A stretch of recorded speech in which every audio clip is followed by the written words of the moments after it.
बंधुओं, अगर आप वैष्णव हो, भक्त हो, तो आपके अंदर 3 निष्ठाएं होनी चाहिए। पहली, नाम निष्ठा। एक दिन भी आपका व्यतीत नहीं होना चाहिए किसी भी नाम को जपे बगैर। कोई भी नाम जपिए, महामंत्र जपो, हरे कृष्ण कृष्ण कृष्ण हरे हरे। युगल मंत्र जपो, राधे कृष्ण कृष्ण कृष्ण राधे राधे। या फिर एक ही नाम जप लो, श्री राधा श्री राधा श्री राधा, श्री कृष्ण श्री कृष्ण, जो प्रिय लगे। हम तो ये कहते हैं वृंदावन जपा करो, वृंदावन वृंदावन वृंदावन वृंदावन। क्यों? श्री किशोरी जी को जपोगे तो केवल किशोरी जी आमेंगी, ठाकुर जी को जपोगे तो केवल ठाकुर जी आमेंगे। लेकिन वृंदावन जपेंगे तो गिरिराज जी भी आमेंगे, यमुना जी भी आमेंगी, रज भी आवेगी, गोपेश्वर महादेव भी आएंगे, सब आ जाएंगे। इसलिए वृंदावन जपो। पहली नाम निष्ठा। दूसरी तुलसी निष्ठा, तुलसी जी के प्रति निष्ठा, नित्य तुलसी आराधन या तुलसी धारण। और तीसरी है एकादशी निष्ठा। एकादशी कोई मनोकामना पूर्ति के लिए धारण नहीं की जाती है। एकादशी के पीछे कोई ऐसी भावना नहीं कि आप एकादशी करने लगेंगे तो आपके रोग दूर हो जाएंगे, आपकी माता जी स्वस्थ। हो सकता है, नहीं होगा ऐसा नहीं कह रहे हैं, पर उसी के लिए नहीं करनी है एकादशी। एकादशी से यह लाभ भी हो सकता है कि आपके बड़े से बड़े रोग, बड़ी से बड़ी यात्राएं, बड़े से बड़े जीवन में आने वाले कष्ट, विपत्ति, आपदाएं भी दूर हो जाएं। एकादशी का वो बल तो है। पर एकादशी मूल रूप से किस लिए करनी चाहिए? भगवत प्राप्ति के लिए। हम सब ठाकुर जी को अर्पित करते हैं। कोई पुष्प चढ़ाता है, कोई भोग चढ़ाता है, कोई दक्षिणा चढ़ाता है, कोई वस्त्र चढ़ाता है, कोई ध्वजा चढ़ाता है, कोई सोने चांदी के छत्र चढ़ाता है। पर वास्तव में अपनी बहुमूल्य वस्तु ठाकुर जी को देनी चाहिए। ध्यान से सुनिएगा, व्यक्ति के पास सबसे ज्यादा बहुमूल्य क्या है? उसका जीवन। हमारा जीवन सबसे ज्यादा बहुमूल्य है। हम बीमार हो जाते हैं, तुरंत दवाई क्यों चाहिए? कि भैया कहीं का बड़ी रोग नहीं है जाए, जैसे जान चली जाए, प्राण बचाने। सबसे ज्यादा बहुमूल्य है व्यक्ति के पास उसके प्राण। आप कहोगे महाराज जी प्राण कैसे दें ठाकुर जी को? सुनो, हमारे प्राण बसते हैं अन्न में। हम जितना अन्न सेवन करते हैं उतनी हमारी आयु घटती है।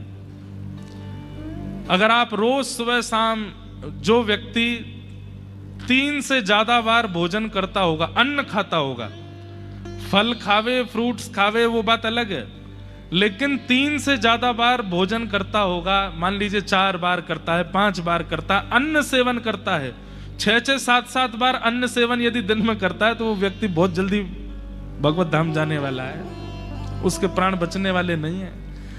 अब वो भले ही रोग से जाएंगे, भले ही मोटापे से जाएंगे, भले ही कोलेस्ट्रॉल से जाएंगे, भले ही शुगर से जाएंगे, भले ही बीपी से जाएंगे, कैसे भी जाएंगे। लेकिन स्वल्प आहारी, जो बहुत अल्प भोजन करता है, अन्न की मात्रा कम प्रयोग में लेता है, ऐसे व्यक्ति की आयु लंबी होती है, दीर्घ होती है। इसीलिए हमारे यहां व्रत के नियम बनाए गए। जब हम एक दिन अन्न सेवन नहीं करते हैं तो एक दिन की आयु बढ़ जाती है। एक दिन आपने अन्न नहीं खाया तो मान लीजिए आपकी आयु थी 20 वर्ष, तो वो हो गई 20 वर्ष 1 दिन। बढ़ती है आयु अन्न न सेवन करने से। इसलिए एकादशी व्रत की अपनी एक महिमा है। हम ठाकुर जी के लिए जब अन्न सेवन नहीं करते एकादशी पर, तो 1 दिन की आयु जो हमें प्राप्त हुई है वो ठाकुर जी को हम निवेदित कर देते हैं। ठाकुर जी आपके चरणों में अर्पित है।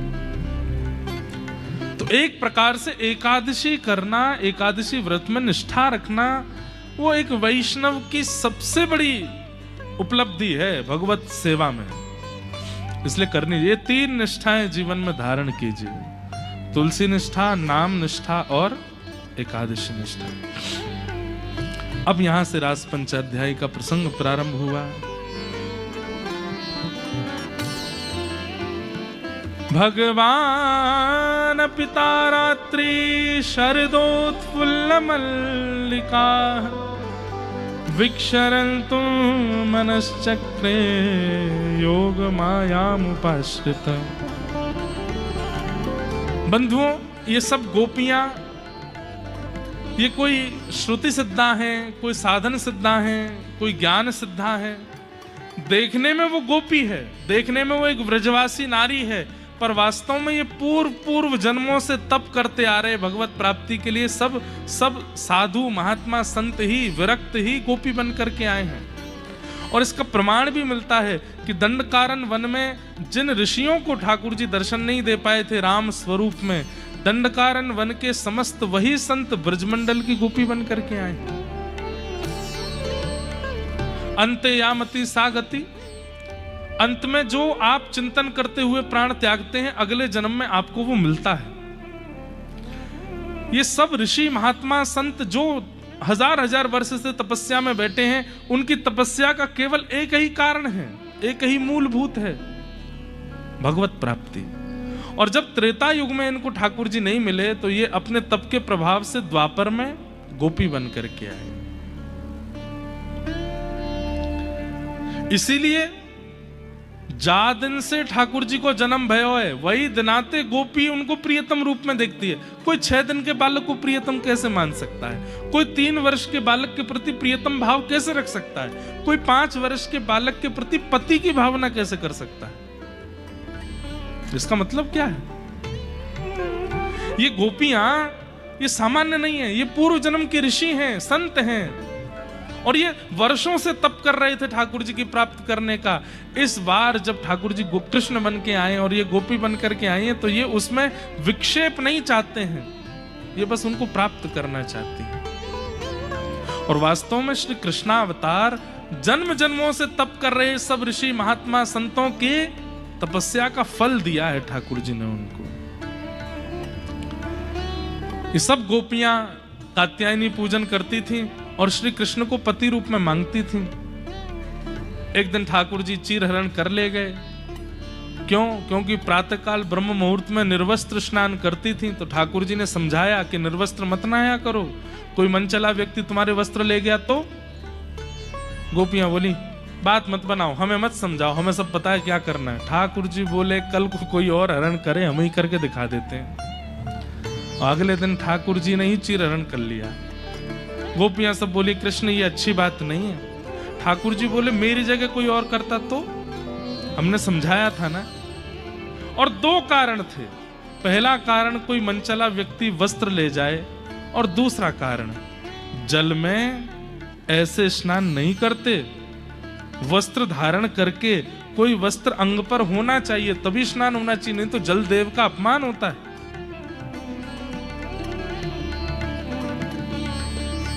गोपियों ने ठाकुर जी से पूछा कि हे नाथ, अब कब तक ये लीला चलेगी? हम सब जानते हैं आप साक्षात परमात्मा हो और हम युगों युगों से आपकी प्राप्ति के लिए तप कर रहे हैं। कब मिलेंगे आप हमें? कब हमारी भावनाओं को स्वीकार करेंगे आप? ठाकुर जी बोले शरद पूर्णिमा प्रतीक्षा करो और उस दिन हम जरूर मिलेंगे। ठाकुर जी ने शरद पूर्णिमा की आज्ञा कर दी। आज जैसे ही शरद पूर्णिमा का चंद्रमा उदित हुआ, कार्तिक मास चल रहा है और सब गोपियां अपने अपने घरों में कोई काम कर रही है, कोई गौ दोहन कर रही है, कोई भोजन बना रही है, कोई अपने बालक को सुला रही है, कोई अपने पति को भोजन करा रही है, कोई श्रृंगार कर रही है, कोई स्नान कर रही है, कोई वस्त्र पहन रही है। और उसी समय चंद्रमा उदित हुए। अब चंद्रमा उदित होते ही गोपियों का मन रूपी मयूर तो नृत्य करने लगा कि ये वही तिथि है जिस तिथि में कृष्ण ने मिलने की आज्ञा की है। पर हम कैसे जाएं, कहां जाएं? और हम नंद भवन चली भी जाएं, कहीं डांट फटकार के यशोदा मैया ने भगा दिया तो? एक बार कृष्ण बुला ले तो जाएंगे। सब गोपियां तत्पर बैठी हैं कि बस एक बार कृष्ण बुला ले। इतने में ही वंशी बजाई ठाकुर जी ने। मधुर वन में जाकर के वृक्ष के नीचे बैठकर के जैसे ही वेणुनाद किया, वेणुनाद तो रोज होता था और रोज ठाकुर जी की वंशी सुनकर के सब मंत्रमुग्ध हो जाते थे। लेकिन आज की वंशी में कुछ विशेष है। क्या विशेष है? शब्द। दो बातें हैं, स्वर और शब्द। स्वर केवल धुन होती है, उसमें शब्द नहीं होते। वंशी में शब्द नहीं होते हैं, केवल धुन होती है, केवल स्वर होता है। लेकिन आज की वंशी कुछ विचित्र है। क्यों? क्योंकि धुन के साथ साथ शब्द भी आया है, और ये शब्द सबको सुनाई नहीं दिया है। बहुत ध्यान से सुनिएगा। धुन तो सबको सुनाई दे रही है कि ओहो कन्हैया वंशी बजा रहा है, नंद जी को लाला वंशी बजा रहा है। अच्छा एक बात बताएं, जब ठाकुर जी संध्या में वंशी बजाते थे ना, पूरे व्रजमंडल में सन्नाटा, सब अपनी क्रियाएं करते रहते थे, लेकिन सब मौन हो जाते थे। क्यों? वंशी बज रही है लाला की। कोई बात भी करते थे ना तो ऐसे बिना स्वर निकाले, जो फुसफुसाना बोलते ना, ऐसे बात करते थे। क्यों? कृष्ण वंशी बजा रहा है, सुनो। गाय चारा चरते चरते मुख रोक देती थी, ठाकुर जी की वंशी सुनाई दे रही है। कहां तक कहें, तेज व्यार बहती थी हवा की, और उसके कारण वृक्षों के घर्षण की आवाज भी जो होती थी ना, वो भी शांत हो जाती थी। पक्षी चहकना बंद कर देते थे। अरे गैया भी गौशाला में अपने रूप को हिलाती नहीं थी। क्यों? कहीं गले की घंटी बज ना जाए, कृष्ण वंशी बजा रहे हैं। लेकिन आज की वंशी में स्वर है और शब्द भी है, पर वो शब्द सबको सुनाई नहीं दे रहा, केवल उन गोपियों को सुनाई दे रहा है जो रास की अधिकारी है। बहुत ध्यान से सुनिएगा। हजारों लोग कथा में आते हैं और हजारों लोग एक जैसी कथा सुनते हैं, आगे बैठने वाले व्यक्ति से लेकर पीछे बैठने वाले तक, लेकिन उस कथा का प्रभाव हजारों में से केवल 5 के ऊपर होता है। भाग्यनगर की इस कथा को हजारों लोगों ने सुना, लेकिन परिवर्तित होके जाने वाले लोग 4 से 5 ही होंगे। और वे 4 से 5 कौन हैं? 4 से 5 वो हैं जिनको ठाकुर जी ने, जैसे अभी आप सुन रहे हैं और सुनकर के आपके अंदर कोई विशेष अंतर नहीं हुआ, कोई फर्क नहीं पड़ा, जैसे पहले थे वैसे ही हो, तो आप ये समझो कि आपको स्वर सुनाया ठाकुर जी ने। लेकिन पहले दिन जैसे थे, 7वें दिन वैसे नहीं रहे हैं। आप खुद नहीं समझ पा रहे हैं कि ये परिवर्तन क्यों हो रहा है। तो इसका मतलब वही रास की वेणु व्यास के मुख से आपने सुन ली है, जिससे वो परिवर्तन आ गया, और वो सबको नहीं सुनाई देती।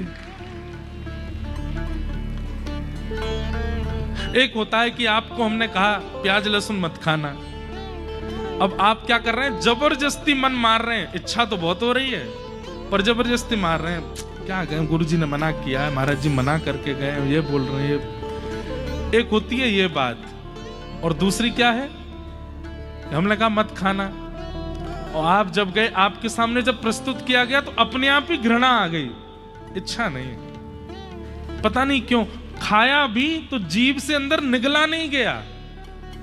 एक होता है खुद को अपने आप परिवर्तित करना, और एक होता है भीतर से कुछ हुआ कि आप अपने आप बदल गए। वो है रास की वंशी। कथा भी एक वंशी है, वेणु है। मैं कौन हूं? मैं भी एक वंशी के समान हूं। आपके सामने रोज 4:30-5 बजे से बजना शुरू हो जाता हूं, 7:30-8 बजे तक बजता रहता हूं। लेकिन कई लोग केवल स्वर समझ के चले जाते हैं, कोई परिवर्तन नहीं होता। यहां से बाहर निकलने के बाद भी वैसे ही रहते हैं। पर कई स्तब्ध हो जाते हैं, नेत्रों के आंसू नहीं रुक पाते उनके, रातों की नींदें उड़ जाती हैं, अपने जीवन में परिवर्तन की स्थिति, व्याकुलता आ जाती है कि कृष्ण कैसे मिलेंगे। उनको स्वर नहीं सुनाई दिया था, उनको शब्द सुनाई दिया।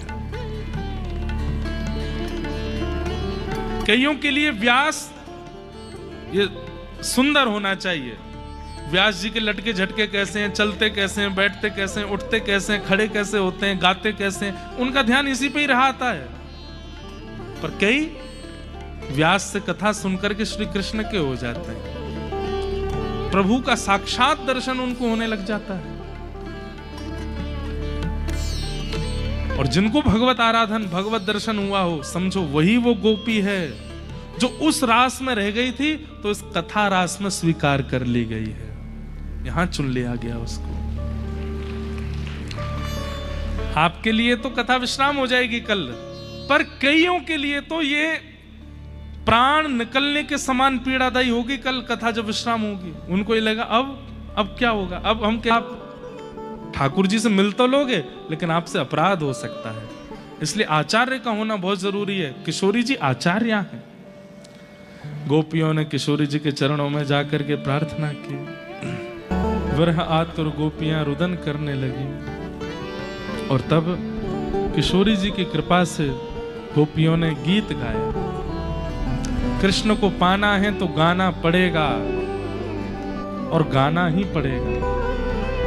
जिसने भी गाया है उसी ने पाया है, और जिसने पाया है गा करके ही पाया है, इसलिए गाना तो पड़ेगा। स्वर की आवश्यकता नहीं, राग की आवश्यकता नहीं, भाव और अनुराग की आवश्यकता है। भाव और अनुराग से युक्त होकर के जब व्यक्ति गाता है तो कृष्ण आते हैं। हमारे ठाकुर जी की एक ही कमी है, कान के कच्चे हैं बस। आप कितनों भी सुंदर भोग सामने रख दो, मुंह में पानी आ जाएगा, फिर भी ठाकुर जी कंट्रोल कर लेंगे। कितना भी सुंदर नृत्य कर लो, नेत्रों में इच्छा तो प्रकट होगी कि बाहर निकल के या तो मिले आऊं, लेकिन फिर भी कंट्रोल कर लेंगे। कितना भी सुंदर इत्र लगा दो, श्रृंगार कर दो, तो भी ठाकुर जी कंट्रोल कर लेते हैं। लेकिन जब आप गाते हो तब ठाकुर जी से नहीं रुका जाता, वो कान से नहीं रुक पाते। इसलिए मैं तो कहता हूं कथा में, आपको स्वर मिला है, आप बोल सकते हो, ये कृपा है। लेकिन अगर आप गा सकते हो ना, तो ये बहुत बड़ी कृपा है,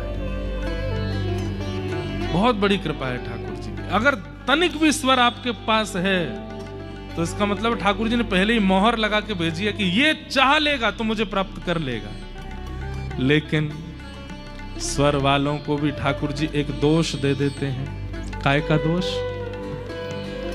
जिनको स्वर मिलता है उनके अंदर लोक रंजन का दोष आ जाता है। लोक रंजन का दोष मतलब ऐसा गाऊंगा ये रीझ जाए मुझ पर, ऐसा गाऊंगा कि ये मुझ पर न्योछावर हो जाए, ऐसा गाऊंगा ये मुझे फॉलो कर ले, ऐसा गाऊंगा ये मेरे पीछे पड़ जाए।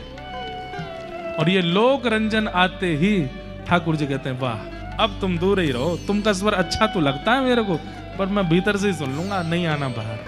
क्यों? लोक रंजन की भावना। मान लीजिए हम आपको वचन देके कह रहे हैं, हमारे अंदर भी आ जाता है कभी कभी, सही बता रहे हैं, हमको ज्यादा तेज गाने का मन नहीं होता, बहुत कम मन होता है, पर कभी कभी लगता है कि यार इतनी देर से कथा सुनना, चलो थोड़ी देर कुछ गवा दे, आनंद करा दे। ये जैसे ही आया कि थोड़ा इनको आनंद करा दे, आ गया लोक रंजन, और इसी से ही ठाकुर जी दूर होते हैं।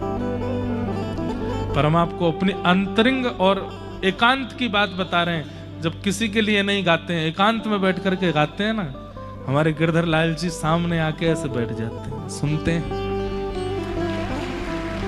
प्रत्यक्ष दिखाई नहीं देते हैं पर अनुभव होता है।